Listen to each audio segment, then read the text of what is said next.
अच्छा, जिस तरीके से स्टार्टिंग के टाइमिंग में कई लोग जो लेट से ले रहे हैं टर्म इंश्योरेंस, तो उस टाइम पे उनका मेडिकल टेस्ट वगैरह भी ये चीज़ें होती हैं।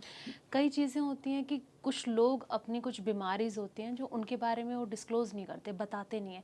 तो ऐसे लोगों के साथ कुछ आगे चल के उन्हें प्रॉब्लम फेस करनी पड़ती है इस कंडीशन में? सही, बिल्कुल सही आपने कहा कि अगर आप कोई भी पॉलिसी लेते हैं तो जो भी आपकी फैमिली हिस्ट्री है, जो आपका लाइफ स्टाइल है, अगर आपकी कोई प्री एग्जिस्टिंग डिजीज़ है तो ज़रूर आप अपने इंश्योरेंस को बताइए, कंपनी को बताइए, अपने एडवाइज़र को बताइए, ताकि आपकी पॉलिसी उस हिसाब से अंडरराइट हो सके। कल को अगर आपने कोई चीज़ हाइड किया, डिस्क्लोज़ नहीं किया, तो शायद क्लेम मिलने में दिक्कत हो सकती है और दिक्कत हो रही है। तो जब भी आप कोई पॉलिसी लें, अगर आप स्मोकर हैं तो ज़रूर आप बताएं कि आप स्मोकर हैं। अगर आप ड्रिंक करते हैं तो आप ज़रूर बताएं कि आप ड्रिंक करते हैं। आपकी फैमिली लाइफस्टाइल कैसी है, ज़रूर आपको बताना चाहिए। अगर आप डायबिटिक हैं या आप हाइपरटेंशन है तो ज़रूर बताना चाहिए। कोई भी बीमारी जो आपको पहले से है, आपको ज़रूर डिस्क्लोज़ करना चाहिए, नहीं तो क्लेम में दिक्कतें आ सकती है। अच्छा, हेल्थ और टर्म में आप क्या ज़्यादा सजेस्ट करेंगे कि आप पहले ये ले लीजिए? सी सबसे पहले मुझे लगता है कि हेल्थ इंश्योरेंस सबसे पहले ज़रूरी है, उसके बाद टर्म लाइफ, उसके बाद ले लेना चाहिए। अच्छा, टर्म लाइफ भी मतलब उस कहीं ना कहीं। सी एक आपकी हेल्थ को प्रोटेक्ट करता है और एक आपकी लाइफ को प्रोटेक्ट करता है, दोनों ज़रूरी है। शायद बीमार हम जल्दी पड़ सकते हैं तो उसके लिए हेल्थ इंश्योरेंस है। हाँ। दूसरी, अगर कल को कुछ ऐसा अनफॉर्चुनेट इवेंट होता है तो उसके लिए टर्म लाइफ है। तो सबसे पहले जब भी आप अपनी फाइनेंशियल प्लानिंग करते हैं ना, तो हेल्थ इंश्योरेंस को सबसे पहले प्रायोरिटी दीजिए। सेकेंड प्रायोरिटी आप दीजिए अपने टर्म लाइफ को। हेल्थ इंश्योरेंस में तो जितना हमने पैसा दिया है उतना ही मिलेगा, टर्म में कुछ नहीं, ऐसा हेल्थ में जितना दिया उतना नहीं मिलता। हेल्थ में क्या होता है कि सपोज आज आपने 10 लाख की बीमा करवा रखी है, हेल्थ इंश्योरेंस ले रखी है, कल को हॉस्पिटल जाना पड़ गया, तो जो भी एक्सपेंसेस है, जो एक्चुअल एक्सपेंसेस है, मान लेते हैं कि 5 लाख रुपीज़ का एक्चुअल एक्सपेंसेस आया, तो जो 5 लाख रुपए तक का जो मेडिकल एक्सपेंसेस है वो बीमा कंपनी आपको दे देगी। और आज की डेट में सारी कंपनियां कैशलेस है, राइट। 5 लाख रुपीज़ आपका उसमें बच गया।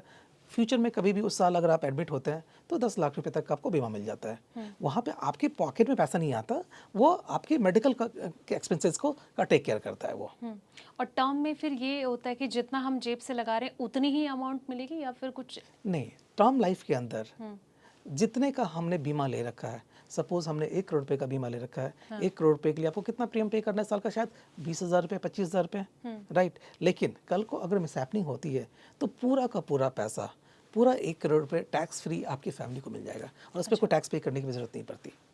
अच्छा, इस कंडीशन में जैसे कि आपने कहा कि 1 करोड़ जो मान लीजिए जो भी लमसम उनकी अमाउंट बनती है, वो क्लेम के लिए फिर क्या प्रोसेस होता है कि मतलब उन्हें मंथली दिया जाता है, एक साथ पूरा अमाउंट मिलता है, फिर वो क्लेम प्रोसेस कैसा होता है? उसमें ना ऑप्शंस है। जब भी आप पॉलिसी फॉर्म साइन करते हैं ना, वहाँ पे ऑप्शंस आता है। हर पॉलिसी की अपनी अलग अलग खासियत है, अलग अलग प्रोसीडिंग्स है कि आप क्लेम के टाइम पे, क्लेम्स में आप क्या लेंगे, आप 100% पैसा लेना चाहते हैं, क्लेम अमाउंट लेना चाहते हैं, या आप उसको मंथली में कन्वर्ट करना चाहते हैं, वो डिपेंड करता है।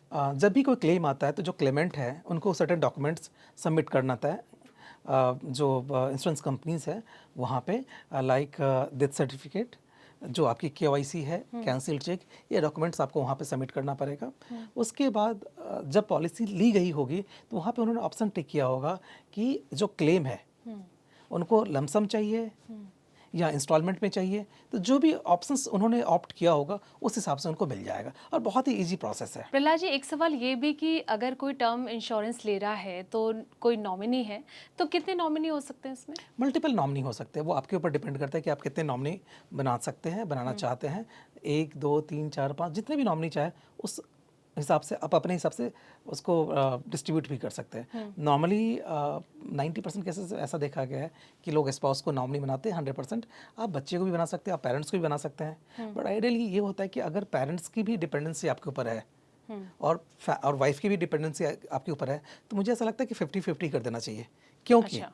क्योंकि कल को हमारे एब्सेंस में कोई प्रॉब्लम ना हो, राइट। एक सर्टेन शेयर में दोनों को मिल जाए। पेरेंट्स की भी लाइफ है, आगे की लाइफ है, वाइफ की भी आगे की लाइफ है, या स्पाउस की भी आगे की लाइफ है, तो उस परसेंटेज में हमें डिसाइड कर लेना चाहिए और पहले करने से ये फ़ायदा है।